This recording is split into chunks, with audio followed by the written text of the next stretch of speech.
Hi, I am Christina Gronbach. I am here with Dr. Joe Weaver, from Weaver Psych Services, who is a doctorate-prepared psychiatric nurse practitioner.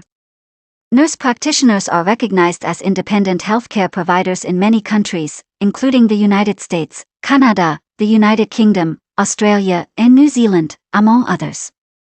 In these countries, NPs are able to diagnose and treat patients, prescribe medication, and provide other healthcare services, either independently or in collaboration with other healthcare providers. However, in the United States there are groups of physicians and medical students who want to ban nurse practitioners' independence and revert to a time when nurse practitioners had to collaborate with a physician.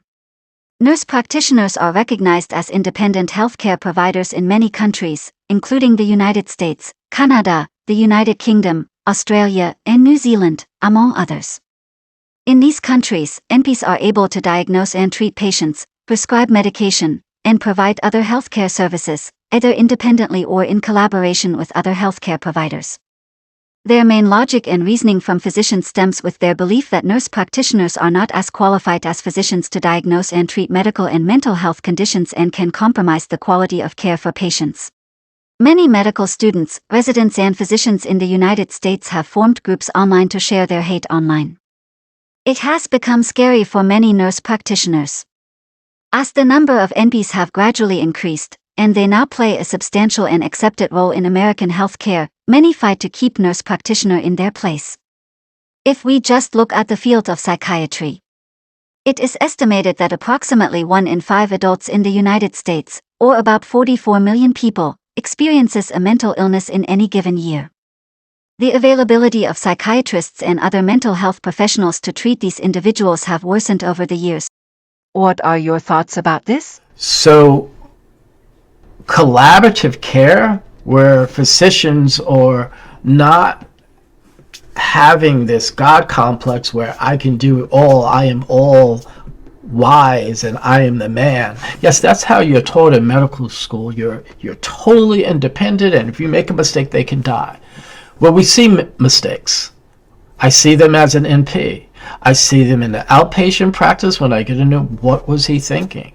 I see when physicians who are not board certified in psychiatry attempt to help.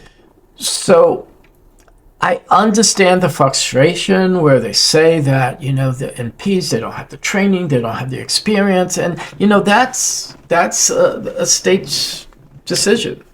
There are states that say, in the state I live in, New York, that for a nurse practitioner in their specialty, they have to have 3,600 of hours of experience to practice independently. It's how you apply the knowledge. I remember an article that stated a patient who could find a psychiatric provider, but instead visited a family care doctor's, about her feelings of depression.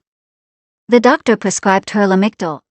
In this lawsuit, the physician failed to abide by their oath to discuss all risk, benefits, and side effects of the medication prescribed with the patient. And the patient spent 3 weeks in a medically induced coma and lost her vision and sweat glands.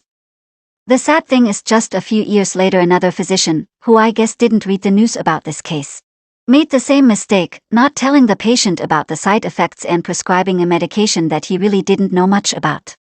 The physician, who attempted to care for his patient, who was depressed, gave the patient a questionnaire for bipolar disorder and prescribed Lamictal to treat. The article alleged that the patient was prescribed twice the recommended dosage on the first day, and by the second week, his dosage had been increased to 4 times the recommended amount. It was determined that not only was the diagnosis false, the physician prescribed 4 times the recommended dose. Normally, a nurse would catch such an order, because that is what nurses do in the hospital setting. But this was at a physician's office. When the physician was asked during his deposition why he would overdose his patient given the obvious risk, the medical doctor responded, "Well, the severity of his depression. I felt like his depression was more on the severe side, and that was a concern for me to treat him and to escalate his dosage regimen in order to bring his depression under better control quickly." This, of course, is not about the 20,000 hours spent in medical school.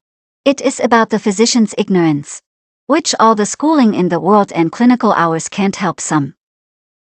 If we look at you, Joe, even though you have over 9,000 hours before you graduated with your NP degree in your specialty of mental health with an internship, you have over 10 years of working in a hospital and different medical setting.